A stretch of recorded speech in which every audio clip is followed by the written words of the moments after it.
Assalamualaikum warahmatullahi wabarakatuh. Perkenalkan, kami dari kelompok 9 akan mempresentasikan tentang segmentasi pasar dan pemosisian produk. Segmentasi pasar merupakan proses membagi pasar potensial menjadi kelompok konsumen yang berbeda-beda dan memilih salah satu atau lebih segmen sebagai sasaran pasar yang harus dikejar dengan bauran pemasaran yang berbeda juga. Yang selanjutnya, kriteria dari segmentasi pasar itu sendiri. Yang pertama, segmentasi dapat diukur, yaitu segmen pasar seperti ukuran atau daya beli dalam pasar harus dapat diukur dengan jelas. Kedua, segmentasi dapat dicapai. Segmentasi yang dilakukan tersebut harus dapat dicapai serta dijangkau oleh masyarakat pada umumnya. Yang ketiga, segmentasi harus cukup besar, di mana terdiri dari kelompok homogen yang bernilai dan juga cukup besar. Yang selanjutnya adalah segmentasi dapat dibedakan, di mana segmentasi tersebut harus dibedakan satu sama lain dengan jelas dan tertata. Yang terakhir adalah segmentasi dapat dilaksanakan, di mana segmentasi harus dapat dilayani dengan maksimal terutama oleh produsen. Selanjutnya saya akan menjelaskan tentang dasar-dasar segmentasi.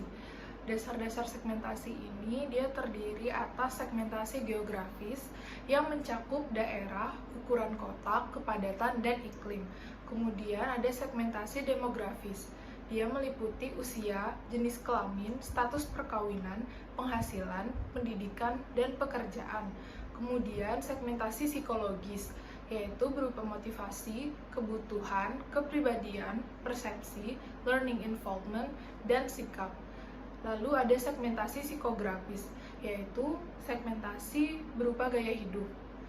Yang terakhir ada segmentasi sosial budaya, meliputi budaya, agama, subbudaya yaitu etnis dan ras, kelas sosial, dan siklus hidup keluarga. Selanjutnya saya akan menjelaskan tentang dasar-dasar segmentasi. Yang pertama yaitu segmentasi terkait pemakaian, termasuk tingkat pemakaian, status kesadaran maupun kesetiaan merek. Yang kedua yaitu segmentasi situasi pemakaian. Segmentasi situasi pemakaian termasuk waktu, tujuan, lokasi maupun orang. Dan yang terakhir yaitu segmentasi hibrida. Segmen ini dibentuk berdasarkan kombinasi beberapa variabel segmen tunggal. Segmen ini termasuk demografis atau psikografis dan geodemografis. Selanjutnya yaitu product positioning, yang berarti membentuk citra merek tertentu di benak konsumen. Proses positioning harus dimulai dengan produk itu sendiri. Untuk mencapai produk positioning yang kuat, suatu perusahaan perlu melakukan diferensiasi dalam banyak faktor, yaitu teknologi, harga, kualitas, saluran distribusi, atau sasaran konsumen. Pemosisian dapat dilakukan melalui pertama yaitu atribut. Perusahaan memposisikan dirinya berdasarkan atribut atau fitur spesifik, misalnya ukuran, keamanan, maupun komposisi bahan. Yang kedua yaitu penggunaan atau aplikasi. Produk diposisikan sebagai pilihan terbaik untuk kelompok pengguna tertentu. Yang ketiga yaitu penggunaan produk. Yang keempat kelas produk. Di sini produk diposisikan sebagai pemimpin dalam suatu kategori produk. Yang terakhir yaitu pesaing, dihubungkan dengan posisi persaingan terhadap pesaing utama. Dan yang terakhir saya akan menjelaskan tentang menyeleksi strategi segmentasi. Dibagi menjadi 3, yang pertama adalah pemasaran tanpa pembedaan, yang mana adalah dalam strategi pemasaran tanpa pembedaan atau indifferentiated marketing, perusahaan berusaha meninjau pasar secara keseluruhan dengan mengabaikan perbedaan segmen pasar dan menawarkan satu macam produk kepada seluruh pasar. Tawaran itu lebih difokuskan pada apa yang serupa pada kebutuhan konsumen, bukannya pada apa yang berbeda. Perusahaan merancang suatu produk tunggal dan program pemasaran yang ditujukan pada jumlah pembeli yang paling besar. Perusahaan mengandalkan distribusi massal dan iklan massal, yang mana serta berkeinginan menanamkan citra superior dalam benak konsumen mengenai produknya. Misalnya produk Coca-Cola dengan rasa disukai oleh banyak orang tidak memandang kelas sosialnya. Lalu yang kedua adalah pemasaran dengan pembedaan.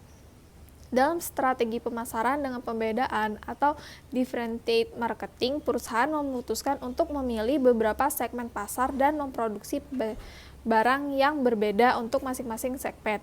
Dengan menawarkan varian produk dari pemasaran, perusahaan ini berharap menjual lebih banyak dan memperoleh posisi lebih kuat dalam setiap segmen pasar. Dengan posisi yang lebih kuat pada beberapa segmen akan memperkuat identifikasi seluruh konsumen terhadap produk yang diharapkan konsumen lebih loyal karena perusahaan menawarkan barang yang lebih cocok dengan keinginan segmen. Dan yang terakhir adalah pemasaran terkonsentrasi. Pemasaran barang dengan memusatkan pada beberapa pembeli saja. Dalam strategi ini tuh perusahaan hanya mengkonsentrasikan pemasarannya pada satu atau beberapa kelompok pembeli saja. Biasanya hal ini dilakukan oleh perusahaan yang tidak bisa melayani banyak kelompok pembeli, sehingga pemasaran produk hanya ditunjukkan kepada kelompok pembeli yang paling menguntungkan. Misalnya mobil Mercedes-Benz hanya dipasarkan kepada kelompok orang-orang kaya yang berselera tinggi. Sekian dari kelompok kami. Mohon maaf kalau ada salah. Wassalamualaikum warahmatullahi wabarakatuh.